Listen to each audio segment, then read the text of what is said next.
va passer la parole à Eric, à Vincent, je crois, pour la suite.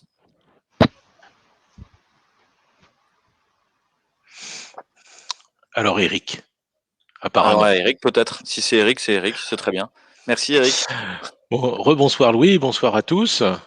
Nous allons continuer un petit peu dans l'esprit des notions de preuve et de d'éléments qui sont prouvés ou qui sont recommandés. Je voudrais vous parler ce soir de l'efficacité des vaccins en observant les courbes de mortalité en fonction du taux de vaccination, parce qu'on dit beaucoup de choses. Alors vous avez certainement vu dans la presse beaucoup de titres dithyrambiques, comme vous voyez sur cette diapo, au sujet de la vaccination d'Israël. C'est vrai qu'ils ont été particulièrement performants pour arriver à vacciner une très très large part de leur population. Et au-delà de leur efficacité à vacciner, c'est l'efficacité du vaccin qui, à chaque fois, paraît vraiment très très bonne. Qu'en est-il réellement? Alors, il suffit de regarder les courbes de mortalité, je crois, pour essayer de mieux comprendre où on en est. Et si on voit cette courbe de mortalité en Israël, on se rend compte qu'effectivement, elle monte et elle redescend de façon très nette. Alors, on se dit, quel beau résultat. Sauf que si on regarde bien cette diapositive que je vous ai préparée, il s'agit là de la courbe de l'automne, à une époque où on ne vaccinait pas du tout. Et si on reprend la courbe totale avec les dates depuis mars, depuis le début du Covid, on se rend compte qu'il y a eu plusieurs pics et qu'effectivement, vous avez la courbe de mortalité à l'automne 2020 sans vaccin et maintenant la courbe de mortalité avec vaccin, et vous pouvez vous rendre compte que la courbe redescend aussi bas, et je dirais même qu'elle est descendue plus bas à l'automne 2020 sans vaccin.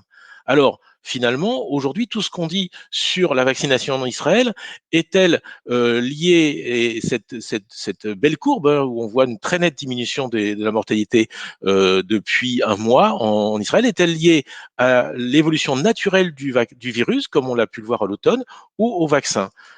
On va essayer de voir d'autres pays pour essayer d'en savoir un peu plus. Et je vous ai mis ici le taux de vaccination dans quelques pays que j'ai choisis de façon bien sûr pas du tout arbitraire, avec trois pays qui vaccinent peu, la France, l'Espagne et le Portugal, trois pays qui vaccinent beaucoup, plus, la Hongrie, la Serbie en Europe, et le Chili qui a dépassé 35% de sa population vaccinée. Vous voyez que les deux autres pays qui vaccinent beaucoup, c'est l'Angleterre et Israël, j'y reviendrai. Alors, si on regarde l'évolution de la mortalité dans les pays qui vaccinent peu et qu'on compare à Israël. Alors oui, Israël est en vert, attention, et en rose, rouge, cette courbe en U, ou plutôt en dôme, en U inversé, c'est le Portugal. Le Portugal, ils ont eu une énorme épidémie juste après les fêtes, avec une mortalité qui a augmenté, puis qui a rediminué assez rapidement. Et on se rend compte qu'aujourd'hui, le Portugal a une mortalité inférieure à Israël, et pourtant, il ne vaccine pas, ou très peu. Alors, que penser de ces comparaisons de chiffres entre des pays qui vaccinent et qui ne vaccinent pas? Voyons maintenant les pays, à part Israël, qui vaccinent beaucoup. Alors, nous avons le début de la vaccination en Hongrie, en Serbie et au Chili. Et vous voyez que depuis que l'on a commencé la vaccination dans ces trois pays, et je dirais que dans ces pays, vous avez vu, on vaccine beaucoup, beaucoup plus qu'en France, 2 à 3 fois plus qu'en France. Et bien pourtant, la mortalité ne cesse d'augmenter depuis le début de la vaccination. Elle avait même en Hongrie tendance à diminuer depuis qu'il y a de plus en plus de vaccins et de gens vaccinés. Vous voyez qu'elle remonte.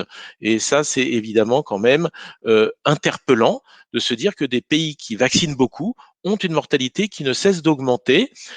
Est-ce que c'est lié à la vaccination? Probablement pas. C'est l'évolution naturelle du virus avec probablement une inefficacité du vaccin, en tout cas pour l'instant. Et on peut comparer à l'autre pays qui vaccine énormément, vous le savez, c'est l'Angleterre, c'est l'exemple pour l'Europe. L'Angleterre, c'est un pays formidable, il vaccine beaucoup. Mais si vous regardez bien cette courbe, vous vous rendez compte que au printemps 2020, il n'y avait pas de vaccin, il y a eu un pic et on a eu une baisse de la mortalité relativement rapide ensuite à la fin du printemps, et qu'avec le vaccin, on a exactement la même courbe.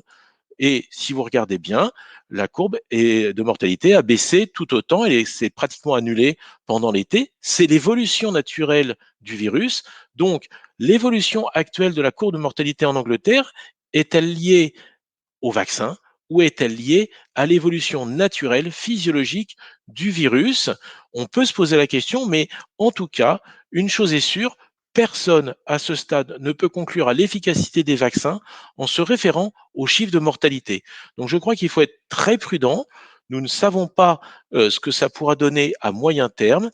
Seules les courbes d'évolution à l'automne nous diront si effectivement les pays qui ont le plus vacciné auront des meilleurs chiffres ou si finalement on observe actuellement uniquement une évolution physiologique du vaccin, du virus, totalement indépendante de la vaccination.